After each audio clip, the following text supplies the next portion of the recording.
नमस्कार, मैं हूं आपके साथ मयंक। तो क्या ईरान के परमाणु बम से डर गया है अमेरिका? क्या ईरान के एटम बम के डर से अब तक अमेरिका ने हमला नहीं किया है? देखिए, आज मैं आपको पहली बार वो सबूत देने जा रहा हूं, पहला ऐसा खुलासा जो शायद आप पहली बार सुन रहे होंगे, जो इस बात की ओर इशारा कर रहा है कि या तो ईरान ने एटम बम बना लिया है या उसके बेहद करीब है और शायद अगले 1 या 2 दिन में टेस्ट हो सकता है। अब ये क्यों कही जा रही है ये बात, इसका पहला सबूत देखिए, बड़े गौर से सुनिए, बेहद खास बात। एक फैसला लिया है अमेरिका ने, ट्रंप एडमिनिस्ट्रेशन ने, और फैसला क्या है ध्यान से सुनिए।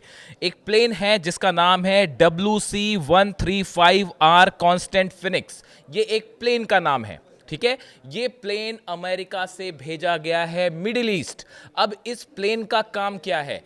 इस प्लेन का काम यह है कि क्या एटमॉस्फेयर में किसी तरह का रेडिएशन हुआ है, या परमाणु धमाके के बाद जो कण रिलीज होते हैं एटमॉस्फेयर में, ये उनके सैंपल्स लेके ये पता लगाने की कोशिश करता है कि क्या किसी देश ने परमाणु परीक्षण कर लिया है। बड़ी खबर, समझे आप इस बात को।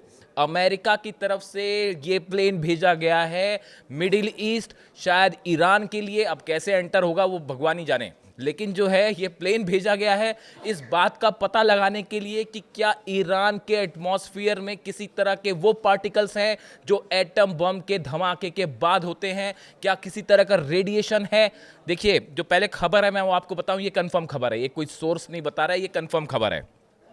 The Boeing WC-135R Constant Phoenix is a US Air Force aircraft that collects atmospheric samples to detect and identify nuclear explosions. Nuclear धमाके के बाद जो कण रिलीज होते हैं, ये उनका सैंपल्स लेता है एटमॉस्फेयर से। सैंपल लेके जाएगा और ये पता करेगा कि क्या भाई उस देश ने न्यूक्लियर टेस्ट तो नहीं कर लिया। अब ये प्लेन भेजा गया है। देखिए, अब्राहम लिंकन मौजूद है, दूसरा ब्यूटीफुल आर्माडा जिसको ट्रंप कह रहे हैं वो रवाना हो गया है, कह रहे हैं शायद दूसरा भेजना चाहते होंगे एयरक्राफ्ट कैरियर। इसके अलावा 5-6 बड़े डिस्ट्रॉयर्स तैनात हैं, सबमरीन्स तैनात हैं, 20 देशों की फोर्सेस तैनात है, F-16 तैनात है, F-35 पहुंच चुके हैं, B-2 बॉम्बर्स के डिएगो गार्सिया पहुंचने की खबर है, B-52 बॉम्बर्स भी पहुंच रहे हैं। लेकिन इन सब के बाद भी अमेरिका अब तक हमला करने की हालत में नहीं आया है ईरान के। इसकी क्या वजह है और क्यों इन सब जमावड़े के बीच ये एयरक्राफ्ट भेजा गया है जो बोइंग कंपनी बनाती है, WC-135R कांस्टेंट फिनिक्स? ये प्लेन ये पता लगाने के लिए भेजा जा रहा है कि क्या कहीं ईरान ने पिछले कुछ दिनों के अंदर न्यूक्लियर बॉम्ब तो नहीं बना लिया, वरना पता चला आपने हमला किया और लेने के देने पड़ गए। ये डर सता रहा है। क्या ये डर सता रहा है अमेरिका को और डोनाल्ड ट्रंप को कि ईरान के पास अगर किसी तरह का वेपन ऑफ मास डिस्ट्रक्शन या फिर कहें परमाणु बम हो छोटे आकार का? देखिए, इस तरह की खबरें आई थी कुछ समय पहले, इसकी कोई पुष्टि अली खामने साहब के ऑफिस की तरफ से नहीं हुई थी, ना ईरान ने इस पर कुछ कहा। ईरान क्यों कहेगा? कौन सा देश ये बताएगा कि हमने परमाणु हथियार बनाना? ये अपने आप में सोचना भी बड़ा अजीब व गरीब बात है। खबरें इस तरह से आई थी कि ये जो जंगी हालात है इसको देखते हुए ईरान में स्मॉल स्केल के छोटे परमाणु हथियार बनाने की परमिशन दे दी गई है, इस तरह की खबरें आई। अब देखिए, इसके बीच बाद में जिस तरह से डेवलपमेंट हुए और अब ये आमने सामने हैं ईरान की फोर्सेस और अमेरिका की फोर्सेस, इस बीच में ये खबर आना कि अमेरिका इस प्लेन को भेज रहा है। देखिए, इस समय एक तो बड़ी जबरदस्त वॉर प्रैक्टिस कर रहा है अमेरिका 20 देशों के साथ मिलकर। 20 देशों के साथ युद्धाभ्यास हो रहा है। कहाँ पे हो रहा है? ओमान की खाड़ी में, इंडियन ओशन में, और बताया जा रहा है कि अब्राहम लिंकन अब फारस की खाड़ी के करीब पहुंच चुका है। अब प्रैक्टिस किस बात की हो रही है? प्रैक्टिस इस बात की हो रही है साहब कि हर तरह से मामला फुल प्रूफ हो जाए कि कहीं हमने जंग कर दी और उसके बाद ईरान ने जब बैलिस्टिक मिसाइल्स मारनी शुरू करी तो हमारा अगर एयर डिफेंस नहीं रोक पाया तो फिर बड़ी तबाही मच जाएगी। क्या सऊदी और क्या कतर और क्या बाकी देश, कुवैत का क्या होगा और सीरिया का क्या होगा और इराक के बेसिस का क्या होगा, सबके सब मुश्किल में पड़ जाएंगे। तो अब ये प्रैक्टिस हो रही है मिलके कि भैया सामने से जो मिसाइल आएगी उसको रोकना कैसे है। उसको मिलके 20 देश जो मिलके हैं ओमान की खाड़ी में वो युद्धाभ्यास कर रहे हैं। और आगे बढ़िए, इलेक्ट्रॉनिक इंटेलिजेंस वाले कई प्लेन भेज दिए गए हैं जो अमेरिका से यूरोप के लिए आए, यूरोप आए, यूरोप के बेसिस से आया, वो मिडिल ईस्ट आ रहे हैं कि किस तरह से जो है सर्विलांस किया जाए, ईरान के जो जितने हथियार हैं किस पोजीशन पे हैं, उनकी लोकेशंस पता लगाने के लिए जो है वो एक जद्दोजहद शुरू हो गई है कि कहाँ से कौन सी मिसाइल दागेगी। उसने पता चला कि 600-700 खैबर मिसाइल्स तो बॉर्डर पर तैनात कर रखी है। और फारस की खाड़ी में तो आपने देख ही लिया, मैं आपको पिछले वीडियो में बता चुका हूँ कि फारस की खाड़ी में इतनी ज़बरदस्त बॉर्डर कर रहा है ईरान, वो इस पे पहुंचा हुआ है बिल्कुल कि हम बंदी कर देंगे फारस की खाड़ी। तो वहाँ पे उसने अपनी अलग मिसाइल स्थान रखी है और जितने एंटी शिप मिसाइल्स हैं वो तैनात कर रखी है और अपना जो है ड्रोन करियर जो है वो भी उतार रखा है। इसी बीच में अब ये इलेक्ट्रॉनिक इंटेलिजेंस विमान जो होते हैं सर्विलांस वाले, ये भेजने की खबर आ गई। अब इसी बीच देखिए एक और बड़ी खबर, Marco Rubio foreign secretary America की, इनकी तरफ से दो बड़े इंटरेस्टिंग बयान आए। पहला इंटरेस्टिंग बयान ये आया कि साहब हो सकता है ईरान ही पहले हमला कर दे, यानी अब ये डर भी सता रहा है कि अगर ईरान ने पहले हमला कर दिया तो क्या करना है। वो भी अपने आप में कल ही बयान दिया है ईरान ने कि भाई अगर हम पे हमला होता है तो हम तेल अवीव के दिल पर हमला करेंगे, चीर के रख देंगे। ये बयान IRGC की तरफ से आया है और बेहद करीबी हैं अली खामने साहब की, उनकी तरफ से बयान आया कि हमारा पहला टारगेट जो है वो तेल अवीव होगा अगर हम पे जरा भी हमला हुआ, चाहे छोटा हमला चाहे बड़ा हमला। अच्छा, एक और बड़ी मज़ेदार खबर चल रही साहब, खबर ये चल रही है कि इस तरह की बात हो रही कि लिमिटेड स्ट्राइक की जाए, मतलब फुल फ्लेजेड वार ना किया जाए, एक छोटा हमला जैसे होता है। पिछली बार 12 दिन की जंग हुई, उसके बाद बीच में B2 बॉम्बर्स आए, 3 जगह न्यूक्लियर ठिकानों पर बम बरसाए और चल दिए। तो अब अमेरिका क्या इस तरह की कोई प्लानिंग कर रहा है कि छोटा लिमिटेड हमला हो? ईरान ने कह दिया भैया ऐसा है, देखो छोटा या बड़ा हमला करे उसका मतलब आप समझ जाओ क्या होगा और उसका परिणाम फिर भुगतने के लिए तैयार रहना। इसीलिए इतनी बड़ी जो तैयारी हो रही है अमेरिका की तरफ से और बाकी देशों की तरफ से, वो ये तैयारी चल रही है।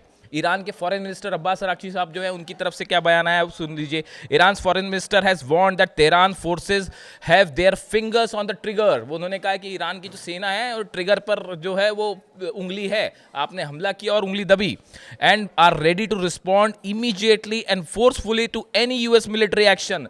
कहीं से भी आप हमला करें उसका तुरंत जवाब मिलेगा, चाहे हमला आप ज़मीन से करें, चाहे आसमान से करें और चाहे पानी से करें, समंदर से करें, जहां से भी हमला करें ईरान पूरी तरह तैयार है और सीधा जवाब देगा।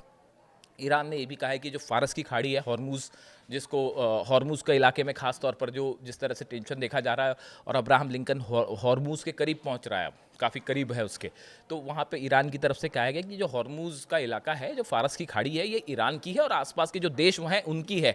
आप यहाँ पे आके अपना जो है, आपका क्या काम, आप यहाँ आके क्या कर रहे हैं, आप निकलिए यहाँ से। तो ईरान ने सीधी वार्निंग दे दी अमेरिका को कि इसको फ़ौरन खाली करिए। वो एक अलग टेंशन खड़ी हो गई कि अगर हॉर्मुज़ को बंद कर दिया इन्होंने तो उसके बाद फिर तो आप देखिए कि ऑयल प्राइसेस कहाँ जाते हैं और जितना ट्रेड यहाँ से होता है 20% ऑयल यहीं से निकलता है, उसके बाद वो अलग अलग टेंशन खड़ी हो जाएगी।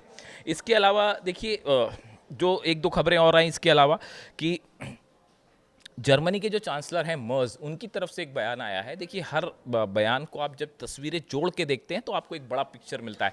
उन्होंने कहा है कि it is just the matter of weeks जिसके अंदर हमला हो सकता है।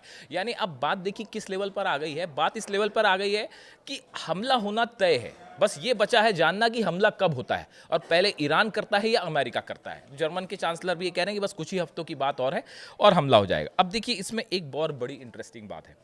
बड़ी इंटरेस्टिंग बात यह है कि डोनाल्ड ट्रंप का जो नया बयान आया, आपने पता नहीं कल देखा नहीं देखा, उस बयान में उन्होंने कहा है कि ईरान फौरन हमसे जो है वो न्यूक्लियर डील पर समझौता कर ले और अगर समझौता नहीं करेगा तो परिणाम भुगतने के लिए तैयार रहे।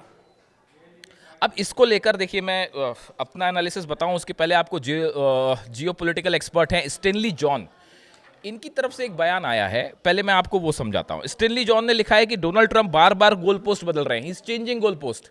पहले वो कहते रहे डोनाल्ड ट्रंप की धमकियों को अगर आप डिकोड करें, उनके बयान आप समझिए। देखिए कोई भी शख्स या अमेरिकन प्रेसिडेंट या कोई भी बड़ा नेता जब बयान देता है तो जो जानकार होते हैं वो उनके बयान का नेचर समझने की कोशिश करते हैं कि भाई सामने वाला किस नेचर के बयान दे रहा है, उसके पीछे उनकी मंशा क्या है। अब आप समझिए, डोनाल्ड ट्रंप अभी तक ये बात करते रहे कि प्रदर्शनकारी जो हैं उनको बचाने के लिए हम हमला करेंगे और ईरान में जो है वो प्रदर्शनकारियों पर हमले हो रहे हैं, अत्याचार हो रहे हैं, अगर फांसी दी जाएगी तो हम हमले करेंगे। यानी डोनाल्ड ट्रंप का मुख्य केंद्र क्या था? ईरान का प्रदर्शन। अब अचानक कल डोनाल्ड ट्रंप ने अपना स्टैंड चेंज कर लिया, अब वो ये कह रहे हैं कि ईरान फौरन न्यूक्लियर टेबल पर आए। तो देखिए गोल पोस्ट चेंज हो गई, यही कह रहे हैं, ये कहना है जियोपॉलिटिकल एक्सपर्ट है स्टेनली जॉन का।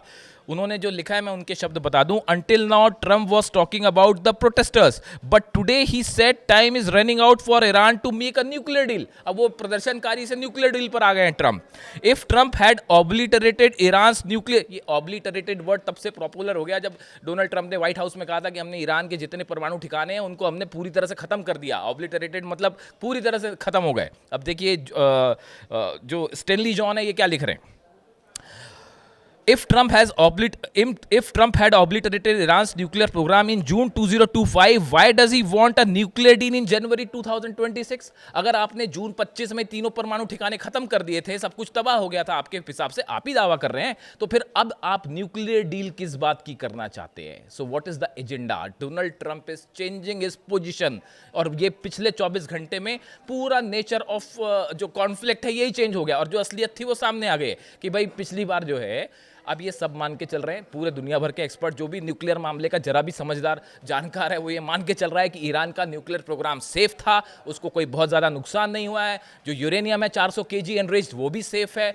और ईरान बेहद करीब है। अब देखिए बड़ी खबर ये है कि ये जो प्लेन्स भेजे गए हैं, कल मैंने आपको अपने पिछले वीडियो में बताया था कि अली खामेनी साहब जो है वो कोम शहर में मॉस्क में गए और वहाँ पे जाके उन्होंने जो है नमाज अता की है। वो तब जाते हैं वहाँ पे, मैंने बताया ही था कल कि जब ईरान कोई बड़ा फैसला करता है तभी वो उस कोम में जो है जमकरण मॉस्क है, जमकरण मस्जिद जो है वहाँ पे जाते हैं और नमाज अता करते हैं। कल भी यही हुआ। उसके बाद से खबरें चलने लगी थी कि क्या ईरान ने न्यूक्लियर टेस्ट या तो कर लिया है या ऐलान होने वाला है, और या फिर हो सकता है कि 1-2 दिन में कर ले, और ये बड़ा फैसला अली खामेनी साहब कर चुके हैं। और इसी बीच ये खबर आना कि अमेरिका ने वो प्लेन्स भेज दिए हैं जो कि डिटेक्ट करते हैं कि न्यूक्लियर वेपन है या नहीं, WC-135R कांस्टेंट फिनिक्स, ये इस बात का सबूत है कि अमेरिका को ये डर सताने लगा है कि क्या वाकई ईरान के पास न्यूक्लियर बम है, और कहीं ऐसा ना हो कि न्यूक्लियर बम हो और हमला हो जाए और उसके बाद जो स्ट्राइक हो और उसके बाद जो होगा वो फिर आप सब जानते हैं। तो देखिए ये एक बड़ा सिचुएशन फिलहाल अमेरिका और ईरान के बीच, और एक बड़ी खबर ईरान के न्यूक्लियर प्रोग्राम को लेकर। इससे जुड़ा जो भी अपडेट होगा मैं आप तक पहुंचाऊंगा। वीडियो कैसा लगा कमेंट करके बताइए। Thank you so much.